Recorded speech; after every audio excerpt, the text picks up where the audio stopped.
Hello church. మనకి ఇంగ్లీష్‌లో చాలా బైబిల్స్ అనేవి అందుబాటులో ఉన్నాయన్నమాట. చాలా ట్రాన్స్‌లేషన్స్ మనకు అందుబాటులో ఉన్నాయి. ఎందుకిన్ని ట్రాన్స్‌లేషన్స్ వచ్చాయి అనంటే, చాలా సార్లు ఏమవుతుందంటే ఒరిజినల్ లాంగ్వేజెస్‌కి దగ్గరగా ఉండాలి అనే దృష్టికోణంతో బైబిల్‌ని ట్రాన్స్‌లేట్ చేసినప్పుడు, ఆ యొక్క ట్రాన్స్‌లేషన్స్ కొంచెం అర్థం చేసుకోవడానికి డిఫికల్ట్‌గా ఉంటాయన్నమాట.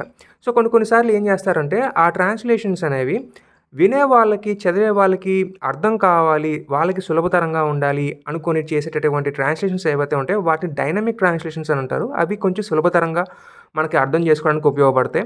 ఇంకొన్ని పారాఫ్రేజ్ చేస్తారనమాట. సో, అలా పారాఫ్రేజ్ చేసినప్పుడు ఆథర్ వాళ్ళ యొక్క ఓన్ వాళ్ళకేం అర్థమైందో వాటిని కొంచెం సులభతరంగా చేసి మనకు అర్థం చేయించే ప్రయత్నం చేస్తారు. యూజువల్‌గా పారాఫ్రేజ్ ట్రాన్స్‌లేషన్స్ మనం వాడకూడదు. మనం వాడితే వర్డ్ ఫర్ వర్డ్ ట్రాన్స్‌లేషన్స్ ఏవైతే ఉన్నాయో, అంటే ఒరిజినల్ లాంగ్వేజెస్‌కి దగ్గరగా ఏవైతే ఉన్నాయో అవి వాడుకోవాలి. అలాగే వాటి విషయం మీద క్లారిటీ తెచ్చుకోవడానికి డైనమిక్ ట్రాన్స్‌లేషన్స్ అని ఇందాక నేను చెప్పినట్లుగా మిగతా సెక్షన్‌లో రెండో సెక్షన్‌లో ఉండేటటువంటి బైబిల్స్‌ని మనం వాడుకోవాలి. పారాఫ్రేజ్ బైబిల్స్‌ని మనం కంప్లీట్‌లీ అవాయిడ్ చేయాలనమాట. సో, ఈరోజు మనం ఏం చేస్తామంటే ఏ బైబిల్స్ ఏ సెక్షన్‌లో పడతాయో చూసి దాన్ని మనం అర్థం చేసుకునే ప్రయత్నం చేస్తాను. సో, ఇది మీకు ఒక మంచి గైడ్‌గా ఉపయోగపడే అవకాశం కూడా ఉంటుందనమాట. సో, ఫస్ట్ మనం వర్డ్ ఫర్ వర్డ్ ట్రాన్స్‌లేషన్స్ దగ్గరికెళ్తాం. అంటే ఒరిజినల్ లాంగ్వేజెస్‌కి దగ్గరగా ఉండేలాగా ట్రాన్స్‌లేట్ చేయబడ్డటువంటి ట్రాన్స్‌లేషన్స్ దగ్గరికెళ్తాం. సో, ఇక్కడ దీంతో వచ్చేటటువంటి డిసడ్వాంటేజ్ ఏంటంటే, ఒరిజినల్ లాంగ్వేజ్‌లో ఈడీఎం గాని, జాతీయాలు అయి అంటారు కదా! అవేవైతే ఉంటాయో వాటిని యాజ్ ఇట్ ఈజ్ అలాగే పెట్టేస్తారనమాట. వాటిని ట్రాన్స్‌లేట్ చెయ్యరనమాట. కాబట్టి ఏమవుతుందంటే, మనం అర్థం చేసుకోవడానికి కొంచెం కష్టతరం అవుతుంది. కానీ వీళ్ళేం చేస్తారంటే, ఒరిజినల్ లాంగ్వేజెస్‌కి దగ్గరగా ఉండాలన్నటువంటి కారణం చేత అలాగే ట్రాన్స్‌లేషన్ చేసి పెడతారనమాట. సో, మనకి ఫస్ట్ నేను ఓపెన్ చేసి చూయించాలనుకునేటటువంటి ట్రాన్స్‌లేషన్ కింగ్ జేమ్స్ వెర్షన్ అనమాట. సో, కింగ్ జేమ్స్ వెర్షన్ 1611లో ట్రాన్స్‌లేట్ చేయబడింది. ఆ తర్వాత కూడా చిన్న చిన్న ఎడిషన్స్‌తో మన దగ్గరకొచ్చినప్పటికీ కూడా పెద్దగా మార్పులేమీ చేయబడలేదనమాట. సో, దీనివల్ల ఏమవుతుందంటే పాత లాంగ్వేజ్ ఏదైతే ఉందో కింగ్ జేమ్స్ టైమ్ పీరియడ్‌లో అది ట్రాన్స్‌లేట్ చేసినప్పుడు అదే లాంగ్వేజ్ ఇప్పటికీ కొనసాగుతూ వస్తుందనమాట. సో, ఒకవేళ మీరు గనక ఆ యొక్క బ్యూటీ మీరు ఎంజాయ్ చేయాలి అనుకుంటే, ఆ లాంగ్వేజ్‌లో ఉండే ఆ స్టైల్ మీరు తెలుసుకోవాలి, దాన్ని ఆస్వాదించాలనుకుంటే గనక కింగ్ జేమ్స్ వెర్షన్ అనేది టాప్ నాచ్‌లో ఉంటుందనమాట. అయితే కింగ్ జేమ్స్ వెర్షన్ అనేది చాలా పాత లాంగ్వేజ్ కాబట్టి కొన్ని కొన్ని పదాలకి మీనింగ్స్ అనేవి మారిపోతూ వచ్చినియి కాబట్టి, సో, వాటి యొక్క గ్యాప్‌ని తగ్గించడం కోసం కింగ్ జేమ్స్ ఈఆర్ అనే దాన్ని తీసుకొచ్చారనమాట. ఈజీ రీడ్ వెర్షన్ ఏం చేస్తుందంటే డిఫికల్ట్‌గా ఉన్న కొన్ని కొన్ని పదాలు ఏవైతే ఈడియమ్స్ అని ఇందాక నేను చెప్పానో, అటువంటి జాతీయాలు ఏవైతే ఉంటాయో, వాటికి సంబంధించినటువంటి మీనింగ్స్‌ని ఆ పక్కనే మనకి అండర్‌లైన్ చేసి ఇచ్చే ప్రయత్నం చేస్తుంది.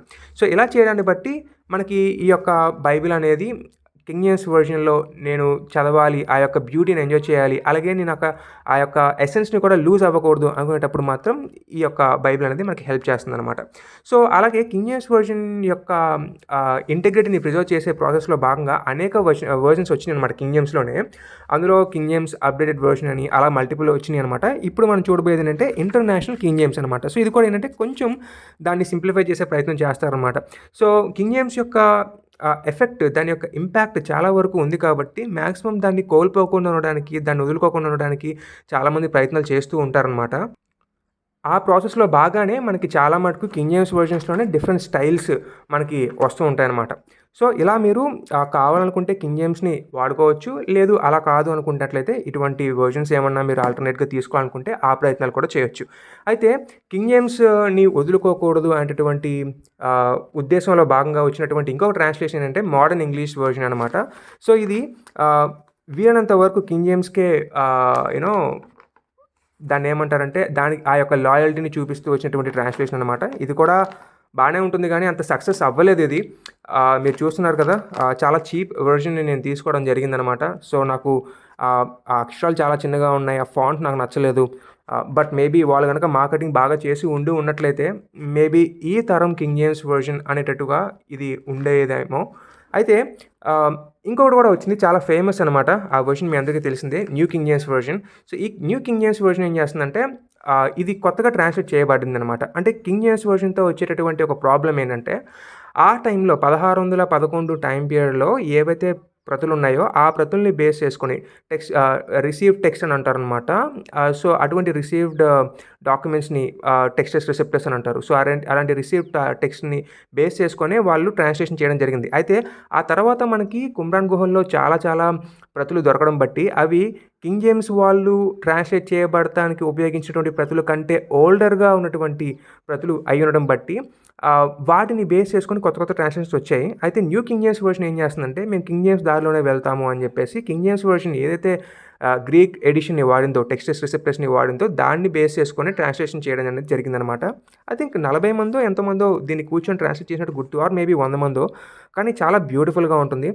కింగ్ జేమ్స్ వెర్షన్ ఎంత స్వీట్‌గా అయితే ఉంటుందో అదే స్వీట్‌నెస్‌ని న్యూ కింగ్ జేమ్స్ వెర్షన్ కూడా ప్రిజర్వ్ చేయడం జరిగింది. అవే టెక్స్ట్‌లని ఉపయోగించడం జరిగింది. చిన్న చిన్న మైనర్ మార్పులు ఉంటాయన్నమాట. కానీ చాలా బ్యూటిఫుల్‌గా ఉంటుందన్నమాట. సో, ఏదన్నా ఒక్కొక్కసారి కొత్తగా మోడర్న్ ప్రతులులో ఏమన్నా చిన్న చిన్న చేంజెస్ ఉన్నట్లయితే వాటిని మనకి ఈ నోట్స్‌లలో ఇచ్చేటటువంటి ప్రయత్నం చేస్తారనమాట. So, beautiful translation new King James version కూడా. ఇది కూడా వర్డ్ ఫర్ వర్డ్ ట్రాన్స్‌లేషన్ అనమాట. అలాగే ఇప్పుడు నేను పరిచయం చేయబోయేది న్యూ అమెరికన్ స్టాండర్డ్ బైబిల్ అనమాట. సో, చాలా చాలా బ్యూటిఫుల్ ట్రాన్స్‌లేషన్ ఇది కూడా. దీన్ని ఒక్కొక్కసారి వుడెన్ ట్రాన్స్‌లేషన్ అంటారు. అంటే పాత కాలంలో ఇది వచ్చిన ఫస్ట్ టైమ్‌లో అయితే మరీ హీబ్రూకి, గ్రీక్‌కి దగ్గరగా ఉంది. ఎంత దగ్గరగా ఉందంటే గ్రీకు, హీబ్రూ వచ్చిన వాళ్ళు ఎవరైనా గానీ ఈ యొక్క ట్రాన్స్‌లేషన్‌లో ఇంగ్లీష్‌లో చదివినట్లయితే ఇంతకీ అది హీబ్రూలో ఎలాగుండేదో, గ్రీక్‌లో ఎలాగుండేదో వాళ్ళు ట్రాన్స్‌లేట్ చేసేయగలిగేవారంట. యూ నో అంత దగ్గరగా ఉండేదనమాట. చాలా వుడెన్ ట్రాన్స్‌లేషన్ అని చెప్పేసి అంటుండేవాళ్ళు. అయితే ఆఫ్‌కోర్స్ తర్వాత కాలంలో అప్‌డేట్ అవుతూ వచ్చింది. సో, ఇది 2020లో వచ్చినటువంటి ఎడిషన్ అనుకుంటా. అప్‌డేషన్ అనుకుంటా. సో, ఇక్కడి నుంచి నేను చూపించబోయే బైబిల్స్ అన్నీ కూడా మోడర్న్ గ్రీక్ వెర్షన్స్‌ని బేస్ చేసుకొని వచ్చినాయనమాట. సో, మోడర్న్ వెర్షన్స్ అంటే మనకేమవుతుందంటే మనకి కుమ్రాన్ గుహల్లో చాలా ప్రతులు దొరికినాయి కాబట్టి ఎప్పటికప్పుడు టెక్స్చువల్ క్రిటిసిజం జరిగి చాలా రిగరస్ స్టడీని బేస్ చేసుకొని ఒరిజినల్ టెక్స్ట్ ఏం చెప్పి ఉండవచ్చు అన్న విషయం మీద ఒక కంక్లూషన్ వస్తారనమాట. సో, వాటిని బేస్ చేసుకొని నెస్లే ఐలాండ్ కానీ లేదా యూబీఎస్ వాళ్ళు కానీ అప్డేటెడ్ గ్రీక్ ఎడిషన్స్‌ని పబ్లిష్ చేస్తుంటారు.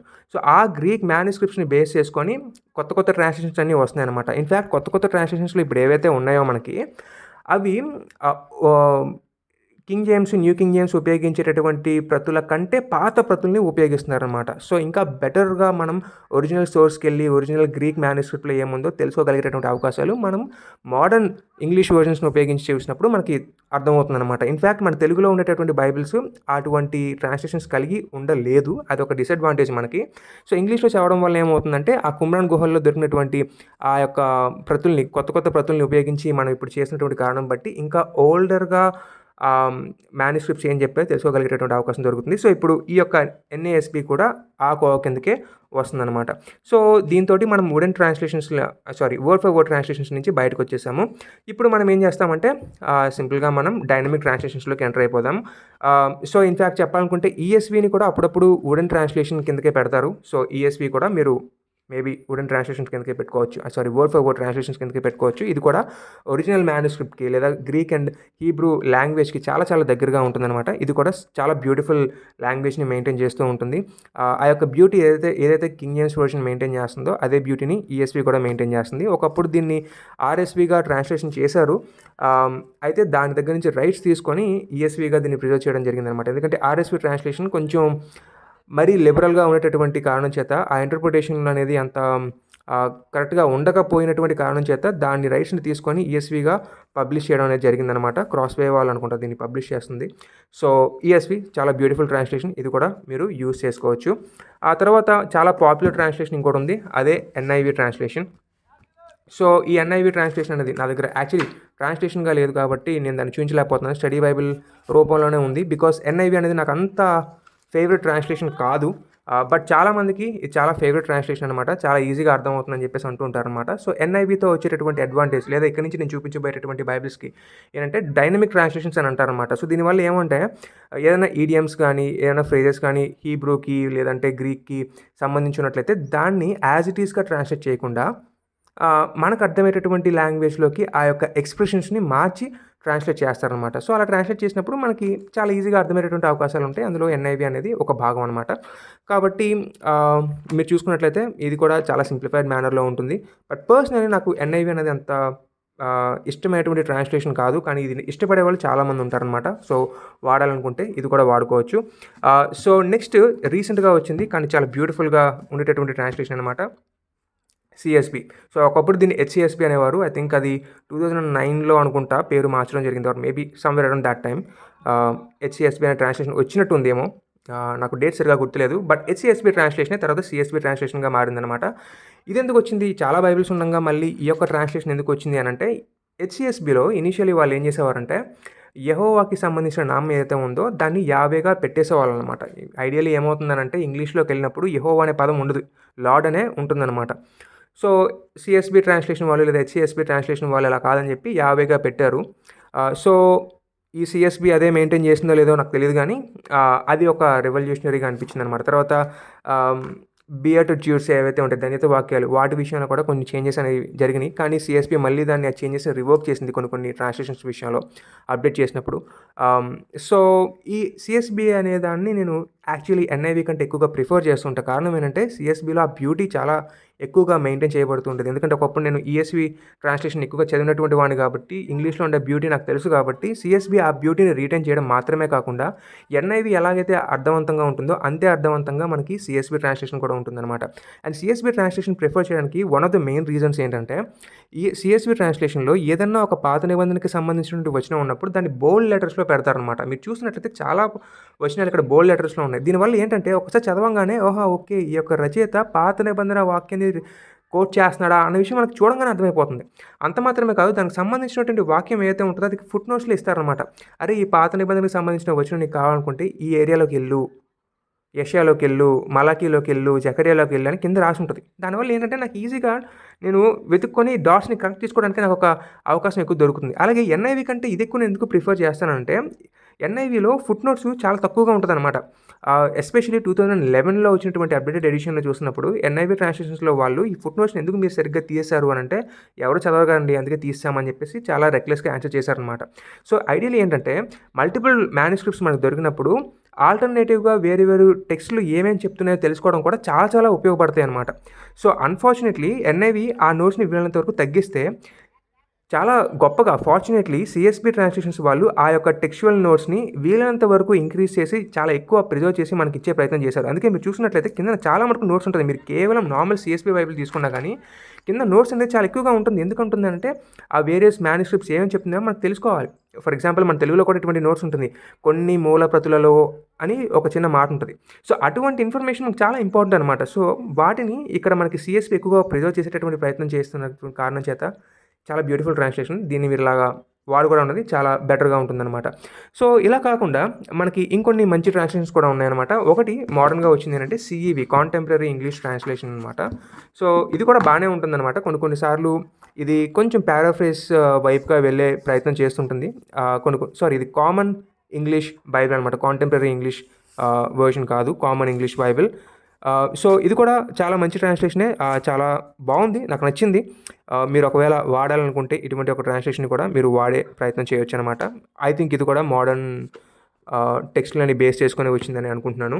అండ్ డెఫినెట్‌లీ వచ్చే ప్రతి బైబిల్ కూడా ఇంచుమించు వాటిని బేస్ చేసుకొని ట్రాన్స్‌లేషన్ చేస్తుంటారనమాట. అయితే ఈ ట్రాన్స్‌లేషన్ కూడా చాలా ఈజీగా, సులభతరంగా ఉంటుంది. కొన్ని కొన్ని చోట్ల మాత్రం కొంచెం అత్యుత్సాహం ప్రదర్శించడం జరిగిందనమాట. ఫర్ ఎగ్జాంపుల్ దేవుని యొక్క డీఎన్ఏ మనలో ఉంది అని కొన్ని కొన్ని చోట్ల ట్రాన్స్‌లేషన్ చేస్తారు. ఒకటి అరా అలాంటి చోట్ల తప్పితే మాక్సిమం చాలా బావుంది ట్రాన్స్‌లేషన్ అయితే. నాకు నచ్చింది. నేను చదివినంత మటుకైతే మాత్రం నాకు నిజంగానే నచ్చింది. ఇది మనం వాడుకోవచ్చు అని నాకు అనిపించిందనమాట. నెక్స్ట్ చాలా ఫేమస్ అయినటువంటి న్యూ లివింగ్ ట్రాన్స్‌లేషన్ అనమాట. చాలా చాలా బ్యూటిఫుల్ ట్రాన్స్‌లేషన్. ఒకప్పుడు దీన్ని లివింగ్ బైబిల్ అనేవాళ్ళనమాట. ఇనీషియల్ డేస్‌లో అది బైబిల్ అర్థం కానటువంటి పక్షంలో ఒక తండ్రి కూర్చొని ట్రాన్స్‌లేట్ చేశాడనమాట. ఈ కింగ్ జేమ్స్ వెర్షన్ మా పిల్లలకి అర్థం కావట్లేదు. వాళ్ళకి అర్థమయ్యేటట్టుగా ఉండాలని లివింగ్ బైబిల్‌ని తీసుకురావడం జరిగింది. తర్వాత కొంతమంది స్కాలర్స్‌ని ఒక గ్రూప్ ఆఫ్ స్కాలర్స్‌ని తీసుకొనొచ్చి ఆహ్, సేమ్ అదే ఇంటెంట్ తోటి చిన్న పిల్లలకి సైతం అర్థం కావాలి అనేటటువంటి ఉద్దేశంతోటి ఈ యొక్క ట్రాన్స్‌లేషన్ తీసుకురావడం జరిగింది. బ్యూటిఫుల్ ట్రాన్స్‌లేషన్ అనమాట. మన ఇండియాలో అయితే చాలా ఈజీగా దీన్ని నేను రికమెండ్ చేస్తాను. ఎవరికైనా గానీ ఈజీగా అర్థమవుతుంది. ఇది ట్రాన్స్‌లేషన్ చేసినటువంటి వాళ్ళు కూడా చాలా గొప్ప పేరొందినటువంటి స్కాలర్సే ఉండడం చేతన దాని యొక్క ఆహ్, దాని యొక్క ఏమంటారు దాని యొక్క ఫెయిత్‌ఫుల్‌నెస్ అనేది అలాగే మెయింటైన్ చేయబడుతూ వచ్చిందనమాట. సో, అలాగని ఇందులో ఇది చదువుకుంటూ ఎళ్ళిపోతే సరిపోతుందని చెప్పడం నా ఉద్దేశ్యం గాదు. దీంతో పాటు 2, 3 వెర్షన్స్ చదువుకోవడం అనేది ఎప్పుడూ మంచిదే. ఎప్పుడైనా ఇంగ్లీష్ ట్రాన్స్‌లేషన్‌లో మనకి మల్టిపుల్ వెర్షన్స్ అవైలబిలిటీలో ఉన్నప్పుడు అన్ని బైబిల్స్ పక్కన పెట్టుకొని చదవడం అనేది చాలా చాలా ఇంపార్టెంట్. ఈవెన్ మన తెలుగులో కూడా మల్టిపుల్ ట్రాన్స్‌లేషన్స్ వస్తే అలాగే పక్కన పెట్టుకొని చదవమని చెప్తాననమాట. ఎందుకంటే ఒక్కొక్కసారి కొన్ని కొన్ని పదాలకి మల్టిపుల్ మీనింగ్స్ ఉన్నప్పుడు ట్రాన్స్‌లేషన్ చేసినప్పుడు ఒక్కొక్క పదం మాత్రమే వాడటానికి ఒక అవకాశం దొరుకుతుంది కాబట్టి, ఆ ఒక్క పదంతోనే ఆ యొక్క ట్రాన్స్‌లేషన్ చేస్తారు గానీ, మల్టిపుల్ ట్రాన్స్‌లేషన్స్ పక్కన పెట్టుకుంటే దానికి కంప్లీట్‌గా ఆ వచనానికి సంబంధించి ఓవరాల్ మీనింగ్‌ని అర్థం చేసుకోగలిగేటటువంటి అవకాశం ఉంటది. ఒక్కోసారి అలా కాకుండా ఒక వెర్షన్‌లో ఒకలాగా ఉంటుంది అనంటే, గ్రీక్‌లో యాంబిగ్యూటీ ఉంది లేదా హీబ్రూలో యాంబిగ్యూటీ ఉందనే విషయం కూడా మనకు తెలుస్తుందనమాట. కాబట్టి న్యూ లివింగ్ ట్రాన్స్‌లేషన్ అనేది చాలా ఈజీగా నేను అందరికీ సజెస్ట్ చేస్తాను అండ్ నేను ప్రిఫర్ చేస్తాను గూడా. సో, నెక్స్ట్ వచ్చేసరికి కాంటెంపరరీ ఇంగ్లీష్ వెర్షన్ అనమాట. ఇది నా దగ్గర ఓల్డ్ టెస్ట్‌మెంట్ లేదు. కేవలం న్యూ టెస్ట్‌మెంట్ మాత్రమే ఉంది. చదివినంత మటుకైతే మాత్రం చాలా ఈజీగా నాకు అర్థం అవ్వడం జరిగిందనమాట. సో, చాలా బాగుంది ఈ ట్రాన్స్‌లేషన్ కూడా. మీరు వాడుకోవాలనుకుంటే మీరు ఈజీలీ వాడుకోవచ్చనమాట. ఇది కాకుండా నాట్ సో పాపులర్ వెర్షన్ అదే న్యూ సెంచరీ వెర్షన్ అనమాట. ఇది కూడా నా దగ్గర ఉంది. ఇది కూడా బానే ఉందండి. చదివినంత మటుకైతే బానే ఉంది. కాబట్టి ఒకవేళ మీకు అర్థం చేసుకోవడానికి ఈజీగా ఉంటుందనుకుంటే, ఈ సింప్లిఫైడ్ లాంగ్వేజ్‌లో ఇది కూడా మీరు యూజ్ చేసుకునే ప్రయత్నం చేయొచ్చనమాట. సో, నేను ఐడియల్లీ ఏం సజెస్ట్ చేస్తానంటే, మీరు ఒకవేళ బైబిల్స్‌ని అర్థం చేసుకోగలిగేటటువంటి పరిస్థితిలో అంటే ఇంగ్లీష్ బైబిల్స్ విషయంలో నేను మాట్లాడుతున్నాను. మీరు ఎప్పుడైనా గానీ వర్డ్ ఫర్ వర్డ్ ట్రాన్స్‌లేషన్స్‌కి వెళ్ళటం అనేది చాలా చాలా ఉత్తమం అనమాట. అది కాని పక్షంలో మీరు కొంచెం తగ్గి మిగతా బైబిల్స్ ట్రాన్స్‌లేషన్స్‌కి వెళ్ళటం అనేది చాలా ఉత్తమం అనమాట. ఒక్కోసారి వర్డ్ ఫర్ వర్డ్ ట్రాన్స్‌లేషన్స్ డైరెక్ట్‌గా చదవడం కూడా కరెక్ట్ కాదు. ఎందుకంటే ఫుల్లర్ మీనింగ్ మనకు అర్థం కాదు. కాబట్టి ఎప్పుడైనా బైబిల్ చదువుతున్నప్పుడు ఒక డైనమిక్ ట్రాన్స్‌లేషన్, ఒక వర్డ్ ఫర్ వర్డ్ ట్రాన్స్‌లేషన్ అనేది పక్కన పెట్టుకోవడం అనేది చాలా చాలా ఉత్తమం అనమాట.